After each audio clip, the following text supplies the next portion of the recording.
You're a new project manager and your stakeholder is not delivering on the task and or I should say task. Now, what are you going to do about it? Hey family, if you're new to the channel, I go by the name of ED. For all you smart and intelligent folks out there, listen, that just simply means Ed. I have an 8-point framework, and these 8 points, my goal, my mission is to unpack today's title, which is entitled How to Deal with a Stakeholder, or I should say stakeholders, that is not delivering on their part of the project. Again, how to deal with stakeholders or stakeholders with the S that is not delivering on their part of the project. Family, this is going to be a little bit different because the reason why I said this is going to be different is we're going to unpack this from more or less how I would literally approach this. I want to give you a real life case study in a sense of where you can take this and implement it in your day to day. But I will use a caveat. I will use something that most people won't be transparent with you about. But you're going to have to stay to the end, unfortunately, to catch what that transparency is. Because I know right away you want to skip through the 8 points and try to get to the end. But I promise you, going through these points are really going to help you navigate how to deal with a stakeholder or stakeholders that they're supposed to deliver something to you and they're not doing it on a timely manner. So I set this up in a different way, as I stated earlier. And how it's set up is I set it up as meeting number one, meeting number two, meeting number three, and meeting number four. And I already know what you're thinking because I have an intelligent family. It's like, man, you're giving a lot of chances. Yes, you want to do your very best to give that stakeholder or stakeholders every opportunity possible. But there does come a line. There comes a point where enough is enough, and you do have to take a strong stance and do something about it. So we're going to walk through each one of these points, and then we'll take it from there. First point is open up the lines of communication.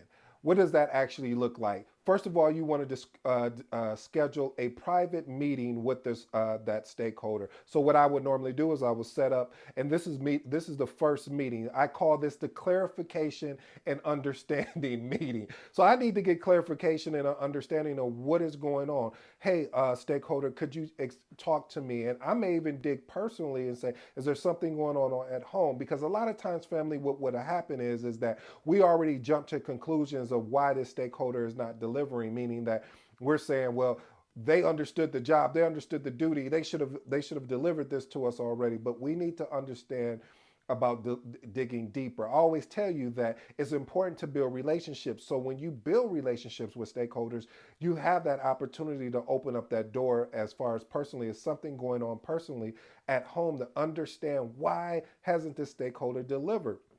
And you're not trying to place blame. You're trying to first capture a understanding. Once you capture an understanding of why this particular stakeholder is not delivering, then we move on to step number two, or what I say, point number two. By the way, thank you so much, family, for watching today's episode. Boy, does it mean a lot to me. It means a lot to me because of the fact that you've taken the time out of your day, out of whatever you were doing, to lock in and watch today's episode. I also ask, though, while you're at it, go ahead and hit that subscribe and like button. It doesn't bite back. All it does is just add more value by me being able to produce more videos. Oh, by the way, we also have two things I want you to be on the lookout for if you haven't already signed up, is a newsletter as well as the school, the Magnetic Project Manager School. Definitely want you to check that out. And all that is basically I wanted to create an area of for like-minded individuals that really are passionate or really like this thing that I call, or that we call, project management, that I hope that you fall in love with that, like the way I fell in love with it. All right, let's move on to point number two. Point number two, again, we're still under the clarification and understanding. Let's identify the obstacles and offer support. What does that look like? We're asking open-ended questions to uncover any obstacles that they're facing. Like, listen, they may be working on multiple projects and where they're getting pulled in a direction more, and they're having to show up there because that project may have become a priority over the other projects. So that's why it's important to ask open-ended questions. Don't ask questions that you're going to get a yes or no response from, because it's not going to help you or the actual project at all. And all you're going to do is walk away frustrated. I always tell you, frustration comes from what? a lack of expectation, or an expectation that has been remixed in a sense, meaning that we had a certain expectation when we had the kickoff meeting, when I assigned a task to you, that these are the tasks that you said that you'll be able to do to deliver. Now, my expectation is you're going to deliver on those. I become frustrated when you're not actually delivering those items. So we must understand by asking open ended questions to understand what is actually going on.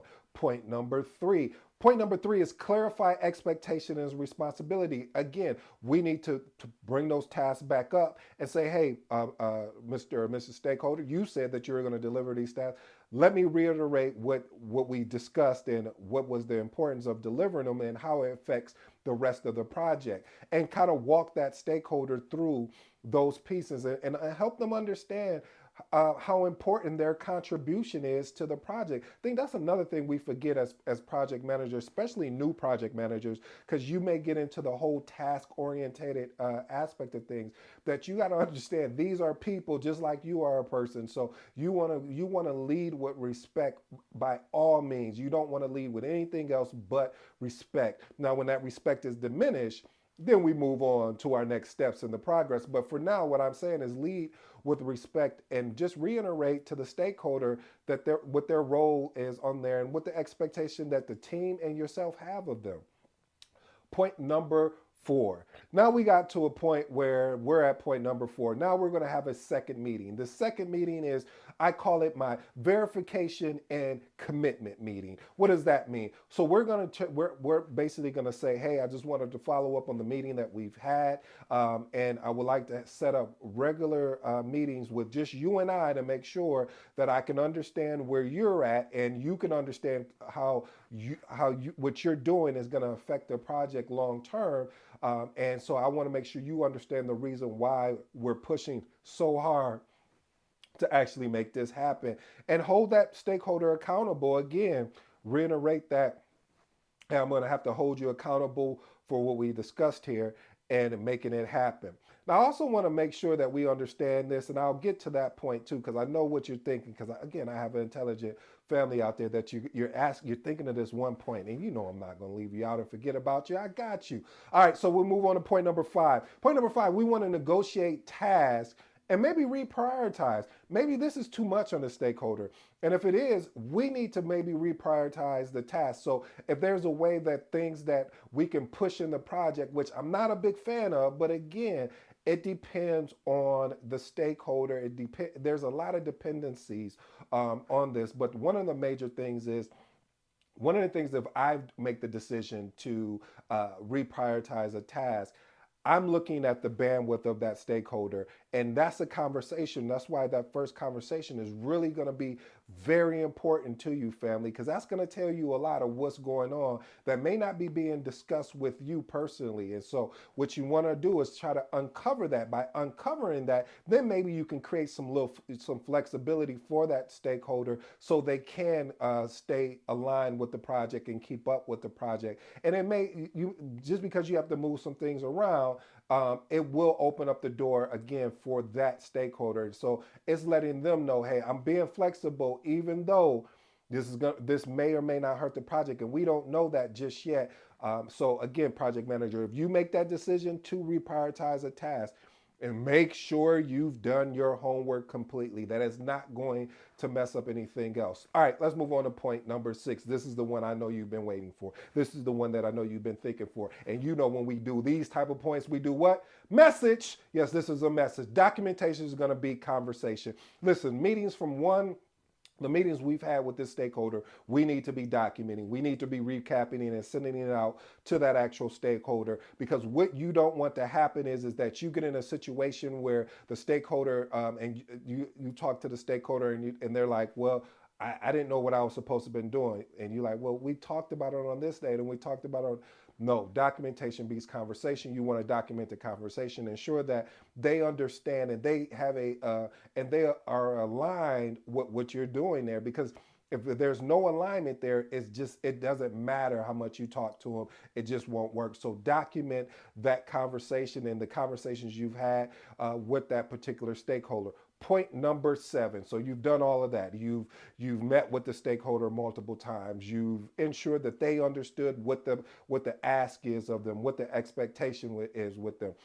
This step is, I call it my escalation step, and this is where we escalate. Because even if you take the PMP exam, one of the major questions is going to ask you is, after I ask you the question, then it's going to say, what should the project manager do, or what would the project manager do? Because the project manager is responsible for leading the project. So before you escalate, you have to do everything that's within your power, I should say, to be able to ensure that when you go to escalate, you got everything lined up. You have the documentation lined up. You have the conversation from which you extracted from when you had that conversation, that you extracted from the meetings with that stakeholder. Because you at this point, you've done everything you can do. Now we need to go talk to the stakeholder manager. If you have a PMO, maybe you go and talk with the PMO. But for me, how I would do it was talk to the manager. I would set up a one-on-one meeting with the manager, and I'll say, hey, listen,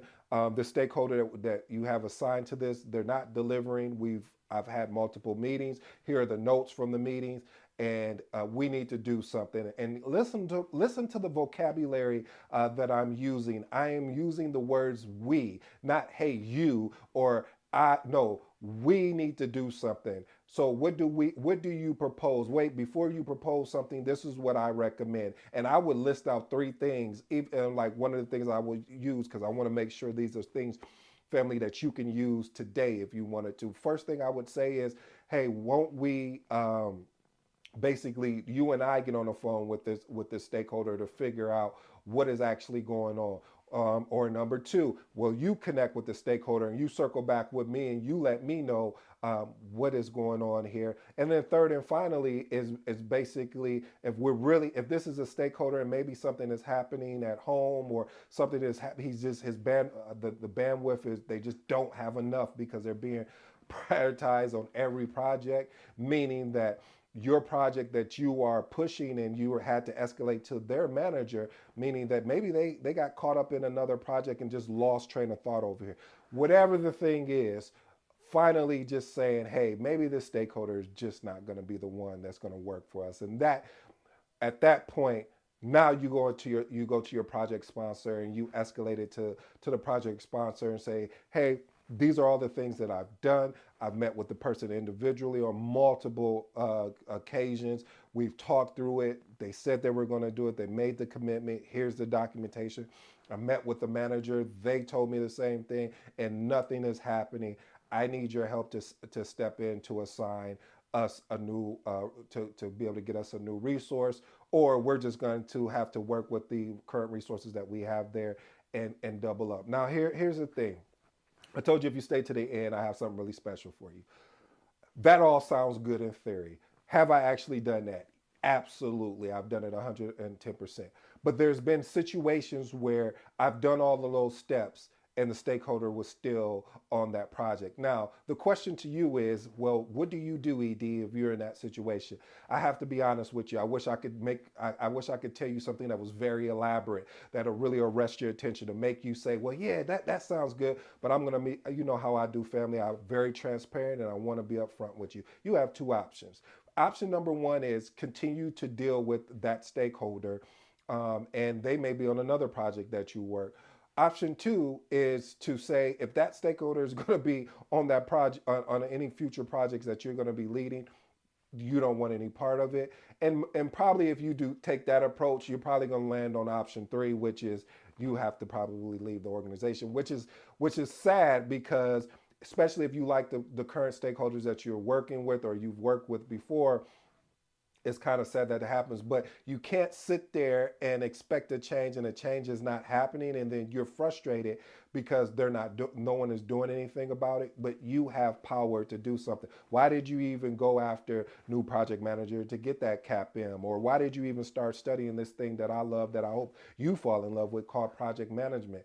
You have to build a case up and just continue to work on your skill sets so you can make the jump if you want to leave the organization or work in a different department as well. Like if you were working in applications, maybe you go over to infrastructure. So family, don't just feel like you're pigeonholed or you can't make no moves because of poor stakeholders.